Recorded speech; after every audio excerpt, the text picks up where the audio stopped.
We're facing even more difficulty in this nation from one end to the other. Now we have Congress talking about things like belligerent laws, condemning all the Tea Partiers. We're racist. We're extremists. They arrested a militia group. You know, it's just one thing after another here. Now they're talking about cap and trade. The president gets up there, and what's he want to do? He's going to try and pander and appease a little bit and say we're going to drill off the Atlantic coast. You know, he also said he was going to sign an executive order for Bart Stupak to ensure that government funds would be used for abortion. That hasn't happened, and he knew darn well that executive order wouldn't apply and would not trump an already existing act. But that's the way things go in Washington today. This is another continuing part of the insanity. A friend of mine emailed me this morning, was concerned. They're on their way to Tennessee legislature this morning in Nashville, trying to get them to pass bills that will ensure that we have that freedom and we will not be forced to come under the Government Health Care Reform Act. And basically I told them that one of the problems is it was sent to committee, and then it goes to the rollout committee. It goes from one committee to another. And I basically told her the big problem is that we've got a process just so convoluted. It's just getting worse all the time. I mean, the system that they built into our legislature is nothing short of insane. 23 different committees. Most people don't understand this. Most people don't know this. They have no clue what's going on here. They don't understand that that they stretch this process out. And all these committees are, is somebody got a job and they created a committee and they're the chairman of the committee or the subcommittee because they went along with something that somebody else wanted. It's all payback. It's quid pro quo. It's you do this for me, I'll do this for you. I mean, we just saw this blatantly with this bill, with the healthcare reform situation. You know, $300 million ago, you'll be exempt from it. You'll get $100 million. You know, it's like, why don't they just get an auctioneer and auction this stuff off in Washington? I mean, that's basically what's going on. You know, I'm not going to stand up for the Republicans because at this point in time, in my mind, they're no better. You know, this is Democrat, Republican. This is two heads on the same body. Okay, that body being the incumbent party in Washington D.C. But the problem is, you sit here and you watch this unfold. And what's terrible for me is I know how this works. I know how it was intended to work by the founding fathers and those that came after them. And then I saw how it was developed to work for these guys today and work against us. I made a joke the other day, which is really not funny because these things are not joking matter. I made a joke and said,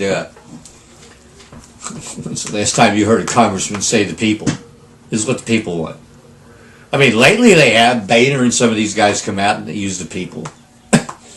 Even Pelosi had the audacity, after this healthcare thing went through, to talk about the founders and intent. I mean, she had a lot of nerve because the context she was using it was not within the vision of the founding fathers. Being healthy is not a right. It's not even a privilege. It's a responsibility. And we get that? Whose responsibility is it for me to eat healthy, to take care of myself, to exercise? Those guys in Washington, they don't care about me. They don't care about you. When will we get it? Or are we now? I think we're on the verge of understanding exactly what's going on. And then that scares them. You watch and you deal with things every day that are in the news and try and figure out what is the premise behind this. What train of thought, what thought process is being utilized in Washington, D.C.? And I really hate to call it Washington, you know, because it is an affront to George Washington, the first president and one of the founders.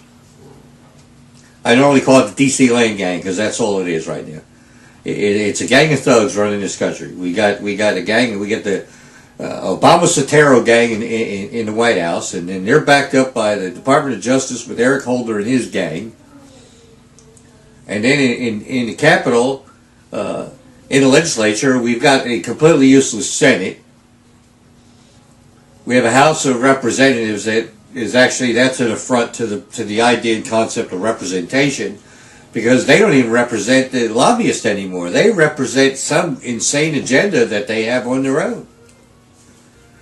I mean, even Obama, I mean, every day you turn around, I mean, he's going against the independents and the constituents and folks that wanted him in office. Gitmo's still open, by the way, kids. He signed an executive order, what, 18 months ago? Still there.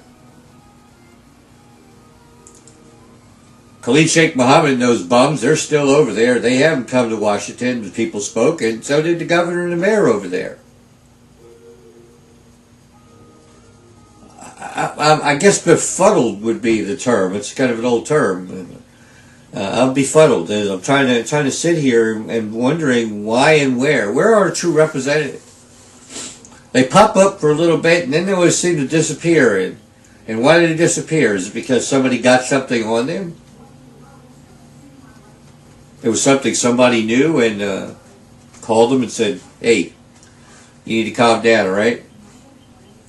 You don't make me go public with blah, blah, blah, blah." When's somebody going to have the guts to say, you know what, go ahead. You guys can go public with Barney Frank and his wayward ways. Feinstein's husband making a killing off no-bid contracts over in Pakistan, over Iraq and Afghanistan. Pelosi cutting water off to farmers and rerouting to take care of her friends in Napa Valley. Wrangle. Why that guy isn't in jail is beyond me. Back taxes. They cut him slack. He doesn't have to pay any penalties or fines. Still doesn't pay him. All of a sudden he's got $1 million homes over in the Virgin Islands, Bahamas, or someplace. Money offshore. He's got what do you call it? Rent control apartments in New York City that he's subletting and making money. If I did any of this stuff, I'd be in jail right now. If a Republican did it, they'd run him out. And the Republicans put up with this crap when the Democrats used to expose them for one thing after another. Stevens up there in Alaska ran him out over a bunch of BS. Tom DeLay down there in Texas trumped up charges, and the guy who started the whole thing, the state's attorney, he's in jail for fraudulently charging this guy and trumping up all this crap.